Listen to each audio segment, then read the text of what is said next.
They sure do. In fact, I may swing over by there and pick up some of that meat. You know, every once in a while, these grocery stores have these great specials, and you can go in there and just load up. And we have 5 people in our house, so it's and a big freezer. We try to fill that thing up on a regular basis. There you go. Yeah, that's it. Hey, so we were talking about Father's Day. TLC Home Health Care is wonderful when you've got a loved one, and as I do, and my dad needs help occasionally. And so with him, we've given Peggy a call over at 1-866-545-0371 because you have a choice in healthcare. And I've called Peggy, had the nurses come over and check on my dad. They've also come over and given him a couple of hours of care during the days when we've needed that, if Amy and I have been running too much. So, if you've got a special family member that needs some extra care, give Peggy a call at TLC Home Health Care in Rolla. They serve the 5 counties around, all the counties touching Phelps County. So if you're in Crawford County, you're still within their area. And you can have them come just for a couple hours a day if that's what you need. They'll do cleaning and they'll do bathing. They'll do occupational therapy type things. They'll do nursing. They'll do any of that kind of stuff. So there's a lot of great companies out there. This one I know is really good because I've actually used them. So TLC Home Health Care, be sure to talk to Peggy and she'll get you fixed up. So today, John, I have with my guest Carey Portell. Has gone through a really bad accident, hit by a drunk driver, catch folks up if they just joined us, and it left you with some severe injuries that you're still dealing with. So why don't you tell us a little bit about your story as far as why you like to go visit with the folks and what you tell them when you go see them. Okay. I initially did not want to be any kind of speaker. I do not enjoy being the center of attention. I never have enjoyed all the eyes being on me. So I have spent pretty much the very first year speaking, just getting over my own nervousness. And probably the last 6 months, I guess, I was standing up on stage one day and said, you know what? These people are not going to hurt me, so get over yourself, Okay. So I finally became comfortable with it, but it's been, I guess, such a long journey for myself that it's not that it completely changed me, but I feel like it has definitely enhanced who I am. I've grown from this experience in every way possible. There's just no way that you couldn't, because I had so many hours of the day where I sat with myself, and there's nothing to do except talk to yourself. You have to be your own best motivator, because if you don't motivate yourself, then you're just going to end up tearing yourself down and say, this is too hard, I can't do this. And for me, I had just turned 35 4 days before the car crash. And I had 4 kids that were walking through my door every day coming home from school, and a husband who came home and every day said, how was your day? Even though he knew nothing happened in that day with me, because all I could do was lay in a hospital bed in the middle of my living room. Oh my. Yeah, so and I said, every time one of them walked through the door, I was like, well, that's my reason why. And it just, there were days that I just had to recite to myself over and over and over again, inspirational quotes, or you just say, Carey, you got to do this. You have to. You don't have any choice. And that just became, I kept doing that to myself, and then others would come to me and say, I hear what's going on with you, and then they would give me inspiration as well. And I thought, I need to give some of that back. I need to pay it forward, because without all of that, to help keep my family boosted up, I just don't feel like it would have turned out as well as it had. Well, the car crash certainly was a defining moment. Absolutely. For you. There's a definitely timeline, because everybody says, well, is that before the crash or after? There you go. So do you think that you were your own worst challenge or enemy? What was going on between your ears? It was related to what the physical was, but... Yeah, I believe so. I wouldn't say that I was my enemy, because I knew what was going on all the time with my motivation, and it almost always would dip whenever the pain would get the worst. I can't even tell you, that first year was the most horrendous pain I have ever lived with, and it never ceased. It was there at all times. And after, I don't even know how many surgeries I had that first year because I can't remember a lot of went on. But it was quite a few, maybe 6 or something. So I was always in and out of the hospital, you know, and under anesthesia. So a lot of that is gone for me. But I always remember it was about 6 weeks after every surgery, I would just have this low. And it was always whenever I would be coming down from the medicines, and then the pain would come back. And I knew every single time that it happened, I'm like, why are you allowing yourself to get down? You know what this is, so just hit it head on. And that's exactly how I would have to talk to myself, that I was talking to myself as in the third person. And, you know, I would just tell my family, I'm like, I need some help. Like, you need to kick me in the rear and say, all right, Mom, it's time. Yeah. You know? But I was always very quiet. It's not like I was around the house yelling or anything. I would always withdraw within myself, and they would be like, Mom doesn't feel good today. Yeah. You can tell. Well, and with all of the pain meds and stuff, did you ever have to really struggle with how much to take, when not to take it? I want to make sure it doesn't get the best of me, because a lot of people that have had stuff like you become addicted to the painkillers.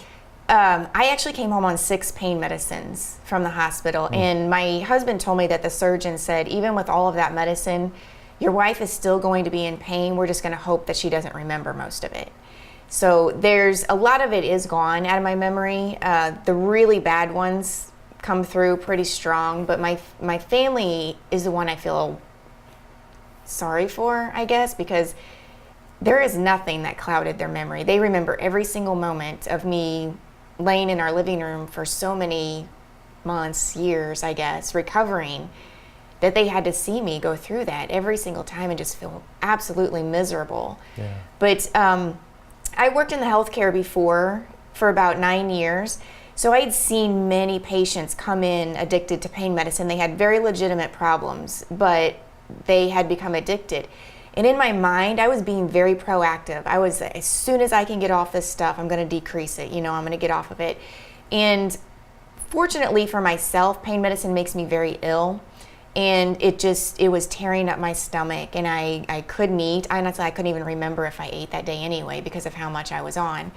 And probably somewhere around 8 or 9 weeks, I called my surgeon and I said, I can't do this anymore. I said, the pain from the narcotics is almost as bad as my physical pain at this point. And I said, you've got to figure out something else.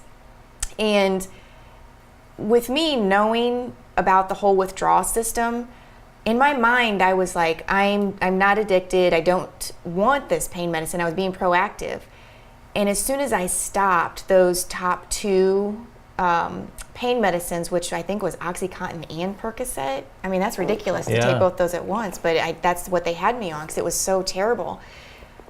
All of a sudden I started having these jitters with the DT. Yeah, and I was starting to be really jittery, very shaky, and I could feel myself become irritable. And you know, it took me a little while because remember my mind was very foggy at that time, trying to, you know, get through the what they call narcotic fog. And I started having the sweats, and immediately my mind goes, "Oh my gosh, you're addicted." My body already wants it. this, and I didn't even realize it. Yeah. And I thought, well, I don't want this. It doesn't make me feel good, you know, but I still had to be on something, you know, to take down that pain. So after that, I was like, no, I'm not doing this. So I pretty much cut myself off too early, my surgeon says, because I just ended up living through it and just dealing with it every day. I did a lot of meditation. That's where my self-motivation came in, is I would just work through the waves of pain instead of just popping a pill every 2 hours. And luckily, you know, it worked for me. But I think having that mindset is the only reason that I am not addicted today, because I've had 11 surgeries in 3 years, and every single time they're throwing narcotics at me. And I just think how easily, for me, that could have been to be addicted. Well, now there's probably some folks out here that are watching this morning that deal with pain, that deal with pain medicines, that recognize that they have some issues, they have some problems, that trying to get the best of them. Sure. What would you suggest, or what would you tell them this morning? I do a lot of natural remedy stuff, and it takes a lot. It's a lot harder than just popping a pill, but a lot of times that's what I do. I will do very hot mineral soaks in the tub. I do lots of natural herbal pills that you just go to the health food store and get. But the number one is just, you have to make up your mind, and you have to commit, and you just have to say, no, I'm not going to do this today, no matter how much your body wants it. Now, every once in a while, when I have huge flare-ups, there is nothing that will knock it down until I do take a pain pill. And if anybody has pain, they know if you don't get ahead of it, it takes 3 times as long to knock it back down to where you can tolerate it again. So it's just a total mindset. With any type of addiction or challenge in your life, you just have to say to yourself, you know, I am going to do this without pain medicine. And you just have to make that commitment, you know, heart, body, and mind. You just have to. Well, changing that, the negative part into a positive, how has this made you a better person?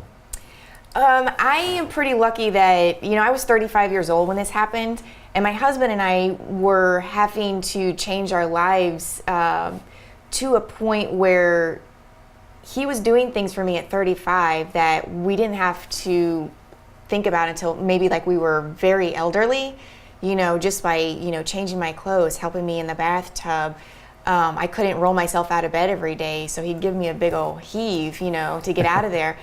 So for me, I don't know if it was the narcotics or just my natural personality, but I saw the humor in all of it. And because of my injuries, I don't have very good balance at all. So I fall pretty frequently. And, you know, living out on a farm, everywhere you walk, there is uneven ground. And we raise cattle and we have horses, so there's always hoof prints in the ground and everything.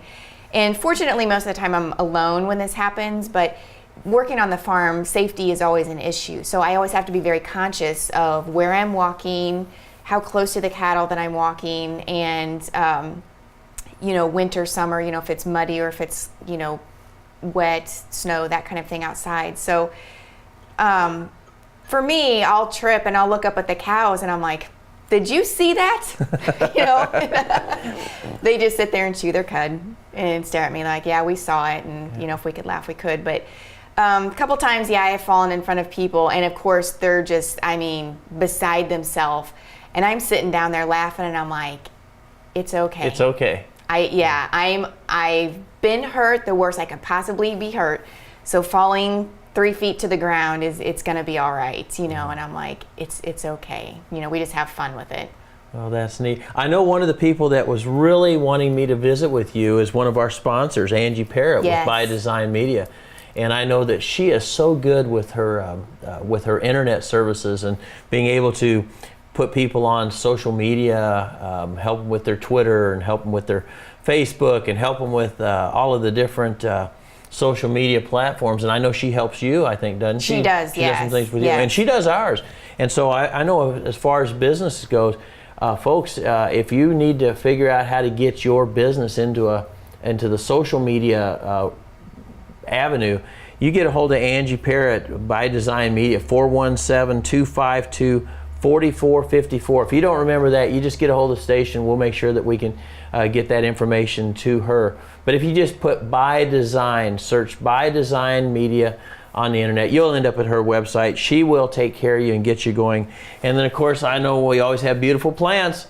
And our plants today, again, by Guaranteed Green, Renee Hale takes and puts living plants. If you're in a place where you can't have them, of course, she can put the fake ones in there that look like living ones, but we like the living ones because they're supposed to take out all the hot air that I breathe out and change it over into nice oxygen. So this plant definitely has its work cut out for me because I've been told I create an awful lot of hot air. Oh, I don't believe that. So that's it. But anyway, you get a hold of Renee Hale, Guaranteed Green, 201-8042.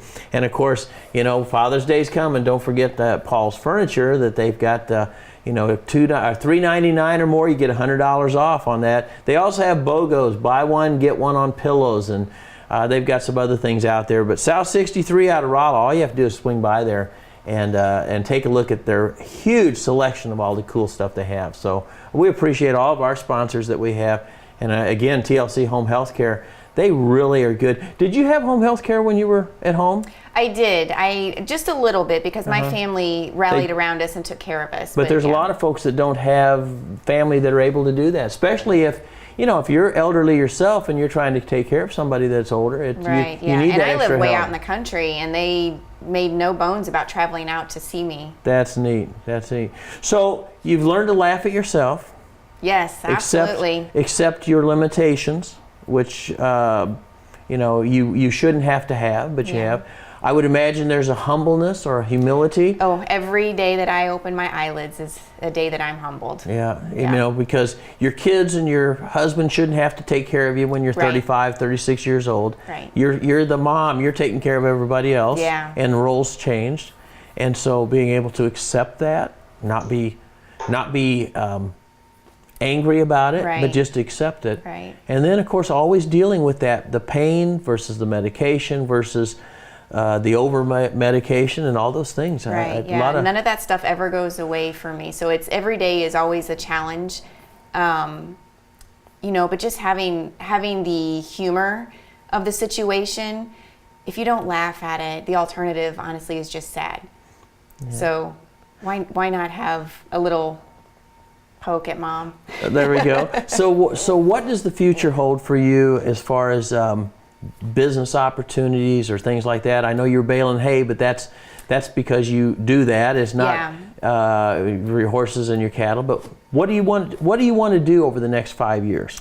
The next 5 years is something that I never thought that I would even entertain the idea of. And now that I am comfortable speaking publicly about my recovery and the journey that I've been on, I see the benefits that it's bringing to others, and some of the responses that I get, it just kind of like, it hits you in the heart, and you're thinking, my goodness, they heard what I said, and they applied it to their own life, and it gives you confirmation that what you're saying is actually affecting someone. And regardless of what experience they're going through, it doesn't have to be anything like mine. It could be something totally different that's not physical, you know, or not a car crash or anything like that. But they are taking the same motivation, the same steps that I took, and applying it to their life. And they're saying, you know what? If she can do it, I can do it. And my situation may not be as bad as hers, but it all feels the same. Pain feels the same no matter whether it's physical or emotional. That's it. Well, I know that one of the things that I was told is that you always make people cry. So I didn't want you to do that this morning. No, we kept it light enough. But you do speak to women's groups or men's groups or youth groups, business groups, anything that needs pretty much anything. The first part of my presentation is always the same, and that's just telling what happened to me. The second part I kind of tailor towards whatever audience that I'm speaking to, and that is more where the motivation or inspiration comes to. So at the last, how can we get a hold of you? I'm on every social media that there is. You can contact me per my email address, which is portellsplace@gmail.com, and or just message me on any social media type. All right, or get a hold of us and we'll kick them your way. Yeah. Wow, that was a fast half hour, John. All right, thank you, Mike. Mike will be back next week. Thank you, Carey. Thanks for being with us this morning. Thank you. Promotional consideration for today's program is brought to you by Guaranteed Green Interior Plantscaping, enhancing your image. TLC Home Healthcare Agency serves people in Phelps County and adjoining counties. Their motto is not to be the biggest, but to always be the best in home health care. Garden Time, located on County Road 4070, just off Highway 72 in Rolla. To better serve you, on Saturday morning, CDR Naturals will be at 298 North Merrimack Street in St. James. ETC Bridal in Lebanon, Missouri, where we do, I do, right.